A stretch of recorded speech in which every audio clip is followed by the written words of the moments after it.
Hotel जैसे ससुराल में बहू बनी बावर्ची।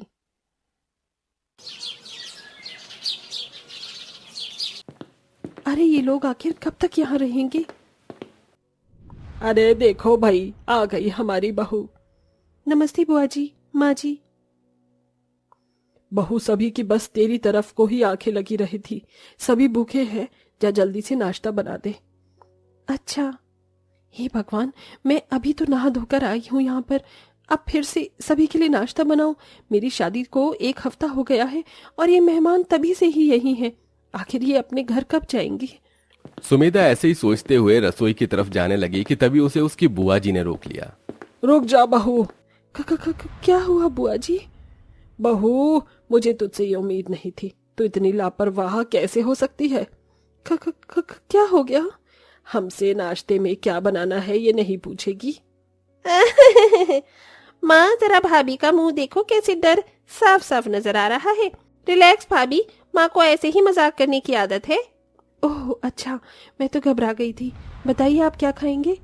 मुझे तो तू पकौड़े बना कर दे दे, जबान चटकारी मांग रही है। माँ, भाभी ने आपकी आदत को बिगाड़ दिया है, ज्यादा पकौड़े वगैरह मत खाया कीजिए। आप बताइए राधिका जी, आपके लिए क्या लाना है? भाभी, आप मेरे लिए तो लो कैलोरीज पोहा ले आना। बहू, मैं तो पूरी खा लूंगी, तो तू कल की सब्जी के साथ मेरे लिए पूरियां ले आ। और मेरे लिए भाभी छोले कुलचे। जी, और आप क्या लेंगे विवेक जी? मुझे कुछ नहीं खाना है, आओ मैं रसोई में तुम्हारी मदद कर देता हूँ। नहीं, रहने दीजिए, मैं बना दूंगी। सुमेधा अकेली ही रसोई में आ गई। सभी ने अलग अलग फरमाइशें रख दी थी, जिसकी वजह से बेचारी सुमेधा को अपने घर में ही बावर्ची की तरह काम करना पड़ा। पहले उसने पकौड़े बनाए और बाद में वगैरह वगैरह चीजें, जिन्हें बनाते हुए उस बेचारी को काफी गर्मी लग रही थी और साथ ही उसे रसोई में ही काफी देर भी हो गई थी। हाँ, आखिरकार सभी की फरमाइश का मैंने नाश्ता बना ही दिया। अरे बहू, क्या हुआ? ऐसे उजड़ी उजड़ी सी क्यों लग रही है? कुछ नहीं माँ जी, वो गर्मी। हाँ, गर्मी तो बहुत है। खैर बहू, मैं तुझे ये बताने आई थी कि आज हमारे घर में तेरी मौसी जी भी आ रही हैं। क्या मौसी जी? लेकिन वो तो अभी शादी में। वो वाली नहीं, तेरी बड़ी मौसी जी आ रही हैं। वो शादी में नहीं आ पाई थी। अच्छा। अरे नहीं, मेहमान मतलब और भी ज्यादा काम। नहीं नहीं। सुमेधा ये सोचकर भी परेशान थी कि उसकी मौसी जी के आ जाने से उसके काम भी दोगुने हो जाएंगे, और उसने जो सोचा था वही हुआ। कुछ ही देर में उसकी मौसी जी और उनका परिवार आ गया। और हाँ तो दीदी बोलिए, आपके लिए आज दोपहर में क्या बनवाया जाए? और जो इस बच्ची का मन करेगा वही सबके लिए बना देगी। हमारी बहू ऐसी नहीं है जो सभी को एक जैसा बनाकर खिलाए। हम तो फरमाइश करके अपनी बहू से खाना बनवाते हैं, क्यों है ना सुमेधा? जी। अच्छा ऐसा है, तो मेरा मन भी पनीर खाने को हो रहा है।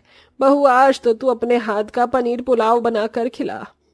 अच्छा ठीक है, मैं बना दूंगी। हाँ, पनीर पुलाव इतना भी अच्छा नहीं लगता है। मैं तो आज अपनी बहू से अपने लिए शाही पनीर और साथ में सूजी का चीला बनवाऊंगी। बहू, अच्छे से बनाना। जी ठीक है। मेरे लिए तो सारी ही चीजें ये जहर हैं। दावत और शादी की वजह से बहुत बदपरहेजी हो गई। बहू, मैं तो आज खिचड़ी खाऊंगी। सभी ने अपने अपने ऑर्डर दे दिए। इतने सारे पकवान तैयार करने की चिंता लिए सुमेधा रसोई की तरफ को जा ही रही थी कि तभी पीछे से विवेक अपने दोस्तों के साथ आ गया। कहाँ हो सुमेधा? जी कहिए। अरे आज मेरे दोस्त यहीं मेरे साथ ही खाना खाएंगे, तो एक काम करो, मैं ये थोड़ी सी सोयाबीन लेकर आया हूँ, इसकी चाप और साथ में खीर बना देना। ठीक है। इसे क्या हुआ? सुमेधा को ऑर्डर देकर सभी वापस में हंसी मजाक करने लगे। गर्मी अपनी चरम सीमा पर थी और ऐसे में विवेक अपने कमरे में लगा इकलौता पंखा भी ले आया और उसकी हवा में बैठकर सभी गप्पे मारने लगे। वहीं दूसरी तरफ कैसे लोग हैं, सभी को बस अपने बारे में पड़ी है, कोई मेरी तरफ क्यों नहीं सोच रहा है? अरे मैं भी तो इंसान हूँ। ये लोग तो बस ऑर्डर दे देते हैं, मुझे सुबह से दोपहर, दोपहर से शाम इसी रसोई में हो जाती है। मुझे तो इन लोगों ने बहू से ज्यादा बावर्ची समझ लिया है। सुमेधा काफी गुस्से में थी, लेकिन उसने जल्दी जल्दी हाथ चलाकर सभी की पसंद का खाना बना दिया। इतना ही नहीं, उसने सभी को खाना खिलवाया भी। सुमेधा बहू, यहाँ चटनी और पानी नहीं है। लाई बुआ जी। सुमेधा बहू, देख यहाँ पर सब्जी टपक गई है, जरा कपड़ा ले आ। लाई मौसी जी। खूब मेहनत करने के बाद सुमेधा थक गई थी। उसने सभी के लिए खाना बनाया और बाद में सभी को खिलवाकर उसने सब कुछ समेटा। इतना सब करने के बाद वो अपने कमरे में गई, लेकिन ये क्या, मेरा पंखा कहाँ गया? अरे जरा सा पंखा मेरी तरफ को भी घुमा दो। ये क्या बात हुई? आखिर इन लोगों ने मुझे समझ क्या रखा है? अरे मुझसे सारा दिन काम करवाते हैं और अब मेरे कमरे से पंखा भी ले गए। इस गर्मी के मारे पूरा मूड खराब हो रहा है। एक तो ये मेहमान शादी के 1 हफ्ते बाद तक मेरे घर में ही पड़े हुए हैं, ऊपर से सासू माँ भी इन्हें सर चढ़ा रही हैं। अब मैं क्या करूं? बेचारी सुमेधा को बहुत गर्मी लग रही थी। उसका कमरा तो बंद था, इसीलिए वो नीचे ही पंखे की हवा खाने आई थी। लेकिन कहाँ थी बहू? मैं अभी तेरे बारे में पूछने ही वाली थी। मैं अपने कमरे में थी। चल अब तू आ ही गई है तो अपने हाथों की बढ़िया सी चाय ही पिला दे। सुमेधा कुछ नहीं बोली और गुस्से में चाय बनाने चली गई। उस बेचारी का हाल आप देखते देखते समझ तो गए ही होंगे। ऐसे ही मौसी जी को आए हुए भी लगभग 1 हफ्ता बीत गया। मेहमानों को मुफ्त के खाने की ऐसी लत लग गई थी कि कोई भी सुमेधा के घर से जाने का नाम ही नहीं ले रहा था। रोजाना सभी की अलग अलग फरमाइशों का खाना बनाने के लिए सुमेधा घंटों घंटों रसोई में खड़ी रहती थी, जिसकी वजह से एक दिन उसकी तबीयत खराब हो गई। वो रसोई में ही चक्कर खाकर गिर पड़ी और डॉक्टर ने उसे 1 हफ्ते तक रसोई के काम करने से मना कर दिया। अरे नहीं बहू, शायद ज्यादा काम करने की वजह से बीमार हुई है। दीदी और कोमल दीदी अब सुमेधा रसोई में काम नहीं कर पाएगी और मैं भी दमे की मरीज हूँ, तो अब आपको ही रसोई का काम संभालना होगा। मुझे? हाँ दीदी, अब हम लोग भूखे थोड़ा ही रहेंगे। अब इतनी गर्मी में इतने सारे लोगों के लिए खाना बनाने को सोचकर ही चालाक कोमल बोली, अरे भाभी जी, याद आया, आज तो राधिका और अमित के बाबा जी ने हमें बुलाया है। मैं तैयारी कर लेती हूँ। हाँ, हम चलते हैं। क्या? चल तो भावना, मुझे भी काफी दिन हो गए हैं यहाँ रहते हुए, मैं भी चलती हूँ। बहू को बीमार देखकर काम न करने पड़े, इसीलिए सभी मेहमान जाने की तैयारी करने लगे।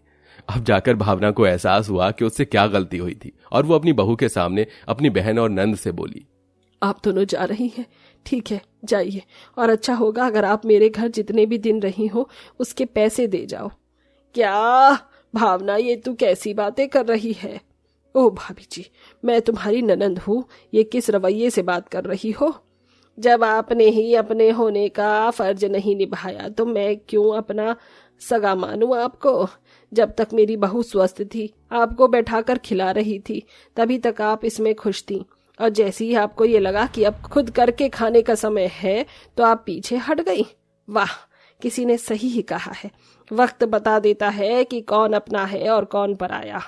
भावना की बात सुनकर दोनों ही औरतों का सर शर्म से झुक गया। उसके बाद वो वहां एक पल के लिए नहीं रुकी और भावना ने अपनी बहू से भी माफी मांगी। मुझे माफ कर दे बहू, ज्यादा काम करने की वजह से ही तेरी तबीयत खराब हुई है और इस सब में मेरी ही गलती थी। नहीं माँ जी, आपकी इसमें कोई गलती नहीं।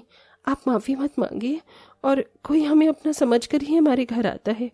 हाँ, माना कि उन्होंने मुझसे फायदा उठाया, लेकिन इस सब के बावजूद थे तो वो सभी हमारा परिवार ही ना, तो इसलिए मैं नाराज नहीं हूँ।